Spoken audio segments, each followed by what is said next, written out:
Ён малюе, колькі памятае сябе. З'ява цалкам заканамерная. Бацькі Глеба Сідарэнкі – мастакі. Стартам мастацкай кар'еры хлопца стала школа нумар 10. Там, дарэчы, і вучыўся у свайго бацькі Анатолия Игоревича. Наверное, те первые азы по рисунку, которые он сейчас владеет, наверное, все-таки мне хочется так думать, что и я отчасти приложил туда руку. Вопрос о композиции. Я думаю, что, наверное, первые закладки по композиции, не хочется хвастаться, но хочется так думать, что где-то я приложил свои умения, свои старания. Да графікі Глеб прыйшоў не адразу. Доўгі час эксперыментаваў з рознымі матэрыяламі і тэхнікамі – гуашу, алейнымі фарбамі, эстампам.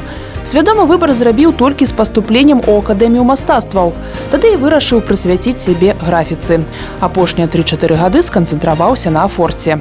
Я ходил много на выставки, я смотрел, что делают люди, в каких техниках они это делают, в каких стилях, в каких направлениях. И, честно скажу, мне хотелось, наверное, отойти от света и делать какие-то более тональные какие-то вещи. К тому же на графике очень много разных эстампных техник. Они все очень интересные, и, в принципе, я даже до сих пор, занимаясь графикой, не могу сказать то, что я все знаю и везде стал хорошим профессионалом и специалистом. Это техники, в которых можно развиваться всю жизнь, что-то комбинировать, что-то придумывать. Своеасаблівы вынік кожнага курса у акадэміі – каталог з работамі, які паспеў стварыць за год навучання. Вот это, например, это постановки живописи. Это акварель, бумага. Это мои графические уже работы, композиционные какие-то решения. А это мой период жизни, когда я рисовал карандашом, просто на бумаге, не эстампные работы, а, в общем говоря, каждая из этих работ оригинальна, одна, и больше никаких копий нету. В отличие от афорта, например, который можно печатать и печатать, пока не сошлифуется пластина. Там жа у акадэміі стварыў макет кнігі вершы для дзяцей. Все иллюстрации, которые были сделаны, они сделаны были из афортов. Вот. Это стихи про путешествия, и вот вы видите иллюстрацию на вот это вот стихотворение. Адзін афорт Глеб стварае каля 2 тыдняў. Перш за ўсё мастак шукае неабходныя матэрыялы. За мяжой набыць іх у Беларусі, гаворыць, амаль нерэальна. Под каждую гравировку нужна своеобразная краска. В принципе, так как я эту пластину уже когда-то печатал, я знаю консистенцию краски, цвет, тон и то, как оно должно выглядеть. З дапамогай шпаталя пласціна пакрываецца тонкім пластом фарбы. З паверхні яна акуратна выдаляецца спецыяльнай анучай і застаецца толькі ў штрыхах. На афортным станку пластинка пакрываецца лістом вільготнай паперы і пракатваецца паціскам паміж 2 валамі. Гэта забяспечвае перавод фарбы на паперу. И вот что мы можем увидеть, напечатанное с этой пластины. Вот пробник этой работы. Глеб кажа, усе мастакі, і ён не выключэнне, самыя звычайныя людзі, часцяком працаголікі. Каб творчасць развівалася, сталела, стварэння некалькіх работ недастаткова, спыняцца нельга. Для того, чтобы быть художником, нужно очень много работать. К сожалению, музу никто не ждет, это невозможно. Это просто невозможно, потому что искусство с какого-то момента становится точно таким же бизнесом, как и любое другое, может быть, даже предприятие. Очень немногим людям, скажем так, везет, что ли, в этой жизни, настолько сильно, что они могут называть себя свободными художниками и не работать нигде, и только с помощью своего искусства, что ли, зарабатывать деньги. Если человек добился таких высот, это замечательно. Что такое работа художника, если разобраться, да? Это ежедневный кропотливый труд. То есть надо вставать каждый день и садиться за письменный стол, за мольберт, за этюдник и с утра до вечера работать. Скорее всего, что работать одному. То есть, это не коллективная работа, это работа индивидуальная. Она требует некоторого такого общего погружения самого в себя. То есть ты должен находиться вот в этой среде, ты должен в ней купаться, жить в ней. Вот тогда ты становишься и художником, как я говорю, сказочником. Творчасць мастака глыбока асабістая, загадкавая, з лёгкім флёрам недаказанасці і таямнічасці. Яго почерк нельга перадаць. Менавіта ў гэтым асаблівасць работ Глеба Сидоренки. Дакладна растлумачыць іх проста немагчыма. Что такое искусство? Да? Я думаю, что это в принципе образы, с помощью которых мы передаем реальность. Да? И у каждого эти образы, они будут разные. Я думаю, что вот эти вот вещи дают именно свою такую какую-то неповторимость, что ли. Думаю, с помощью именно этих образов можно увидеть, кто есть кто. Художник нарисовал работу, 100 человек прошли и не увидели в этой работе абсолютно ничего. Но достаточно одного человека, который придет, увидит эту работу, он не сможет объяснить, почему ему эта работа понравилась или приглянулась. Он скажет просто: я ее почувствовал, эту работу. Я почувствовал эти образы, они мне понравились. Я не знаю почему, но что-то в этом есть. Также и в тех темах, наверное, которые я беру. Если я полностью буду знать, что я хочу сказать этим самым, да, то зачем мне это рисовать? У Глеба есть своя стилистика, то есть он узнаваем уже сейчас. Особенно это касается, по моему мнению, да, его живописных работ. Изначально были обыкновенные академические учебные постановки. Но дело в том, что он пропускает через себя это. Он это доигрывает, он погружается. Я так предполагаю, что все-таки он придумывает какую-то свою сказку. Вот, и доигрывает. То есть уже с обыкновенной академической постановки там ничего не остается. Уже получается на выходе настоящая творческая работа. О будучых планах мастак-графік гаварыць не любіць, але ахвотна дзеліцца тым, што ведае напэўна. Пасля заканчэння вучобы ў Беларускай дзяржаўнай акадэміі мастацтваў стане педагогам на кафедры графікі і ні пры якіх абставінах не пакіне выяўленчае мастацтва.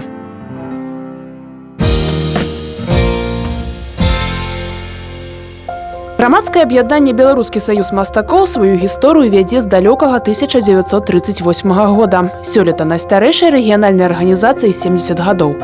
Гэтай нагодзе прысвяцілі калектыўную выставу «Берасцейская палітра». Экспазіцыя дае ўяўленне аб тым, што клапоціць мастакоў Брэшчыны, у якім накірунку ідзе іх творчае развіццё. Немала падзей і змен адбылося за апошняе дзесяцігоддзе. Многія мастакі назапасілі вялікі творчы багаж, атрымалі прызнанне. Не стала прадстаўнікоў старэйшага пакалення майстроў – Міхаіла Канькова, Марыны Князевай, Марата Клімава. Шэрагі сяброў Беларускага саюза мастакоў папоўніла моладзь. У нас з'явілася некалькі чалавек новых членаў Брэсцкай абласной арганізацыі.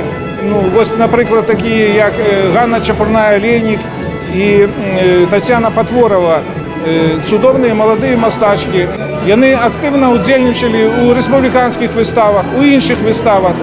І яны, можна сказаць, гэтым актыўным творчым жыццём прыйшлі да таго, што звярнуліся да нас з заявамі і былі прынятыя ў саюз. А пра астатніх так не скажаш, бо альбо чалавек малюе з маленства, можна сказаць, са школьных гадоў, а калі ўжо выходзіць на пенсію, пачынае маляваць, то ўжо гэта іншае. Гэта ўжо іншае. Пяшчотна расплываецца ў акварэлі сонечны настрой Ганны Чапурной-Алейнік. Маладая мастачка упэўнена. Карціны павінны выклікаць пачуццё асалоды і супакаення, таму кожная яе работа прасякнута радасцю святла. На палотнах толькі асветленыя кветкі і фрукты. Возросла ответственность передо мной, перед собой за то, что я делаю для своей Беларуси, для своего города. Ну и вообще как-то вот, вы знаете, когда находишься вот в каком-то окружении, то есть ты уже связан со всей вот этой вот силой, красотой, которая находится в Союзе художников Беларуси. То есть это такая и поддержка, и направление. Поэтому для меня это было очень важно. Стала больше получать информацию о выставках проводимых, пленерах. То есть это такая информация, которая поступает непосредственно уже тем, кто в Союзе художников. Не так давно удзельніцай Беларускага саюза мастакоў стала і Тацяна Патворава. На выставе мастачка прадставіла работы ў тэхніцы алейнага жывапісу. На зімовы пейзаж натхнілі падарожжы па Расіі, а менавіта вандроўка ў Ноўгарад. А вось нацюрморты пісала ў беларускай вёсцы Ліпава. Когда ты только вступил в союз, ты еще молодой художник, конечно же, хочется всегда показать что-то лучшее, всегда ставишь себе более серьезные задачи. Ну, это как новая ступень, наверное, новые возможности участия в выставках более высокого уровня, возможность представить свои работы на выставках в республике, на выставках в музеях, в серьезных галереях. У кожнага з іх свой непаўторны настрой. Галоўная лінія творчасці Ігора Романчука – гарадскі пейзаж. Мои работы выполнены в технике масляной живописи. Это улочки старого города, старого Бреста. Здесь показаны, которые сейчас уже видоизменились, перестраиваются, реконструируются, некоторые здания сносятся. Поэтому здесь изображены те здания, которых уже, собственно говоря, может и не быть. Вот. Либо в скором будущем там что-то будут перестраивать. Усяго ў экспазіцыі каля сотні работ ад 40 масцітых мастакоў Брэшчыны. Адзінай стылістыкай экспазіцыя не прасякнута. Яна дае ўяўленне аб разнастайнасці творчых падыходаў вядучых майстроў Брэшчыны. Партрэты і пейзажы, нацюрморты і сюжэтныя карціны, габеліны і кераміка, мастацкі метал і арт-аб'екты. Берасцейская палітра – не толькі творчы экзамен, але і магчымасць раскрыць сакрэты майстэрства для іншых. Но в этом году мы решили немножко изменить, в связи с юбилеем, изменить формат. Тут представлены не только последние работы, но лучшие работы за последние десятилетия наших художников. И очень радует, что очень активно художники отозвались. Мы подготовили 4-е переиздание альбома-каталога «Художники Брещины» и зафиксировали, собственно, в этом альбоме нынешнее состояние нашей организации. Акрамя ўсіх 48 дзеючых членаў аб'яднання, асобна ў кнізе пералічаны ўсе сябры арганізацыі, якія былі ў яе шэрагах з моманту заснавання. Дарэчы, восенню плануецца правесці асобную выставу работ брэсцкіх майстроў, якіх ужо няма з намі. Зараз Беларускі саюз мастакоў рыхтуецца да рэспубліканскай выставы «Арт Брэст-1000». Свае работы на ёй прадставяць не толькі выхадцы з брэсцкай зямлі, але і зацікаўленыя юбілейнай датай мастакі з усёй Беларусі. Но пакуль прызнаныя майстры пэнзля і алоўка сканцэнтраваныя на падрыхтоўцы да юбілею горада, усе аматары мастацтва могуць атрымаць асалоду ад берасцейскай палітры. У выставачнай галерэі абласнога грамадскага культурнага цэнтра выстава працягнецца да 12 мая.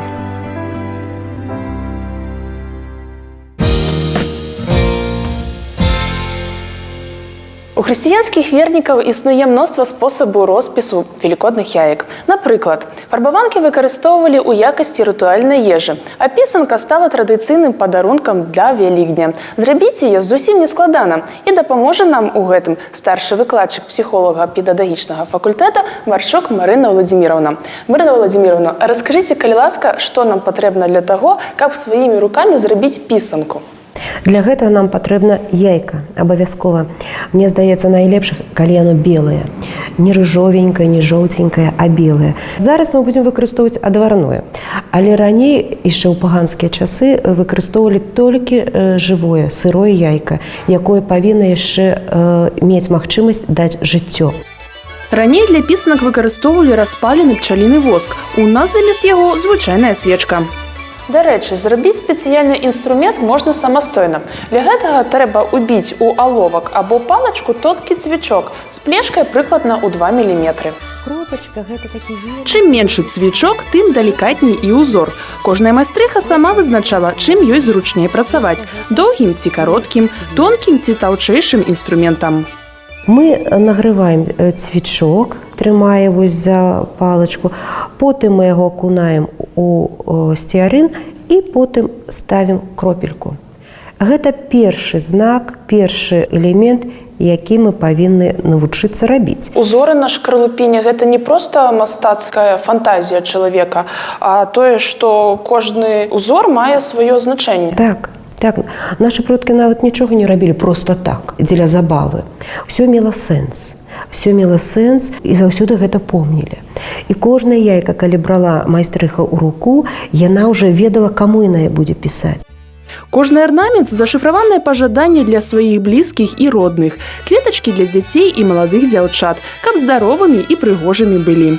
Ружа для дачкі, каб добра склаўся жаночы лёс. Сталаму гаспадару з пажаданнем шчодрага ўраджаю і багацця дарылі пісанку з кропкай у ромбе. Кропка – зерне, ромб – зямля, засеянае поле. Вось я гляжу, што ўзоры на пісанках яны супадаюць з узорамі ў ткацтве.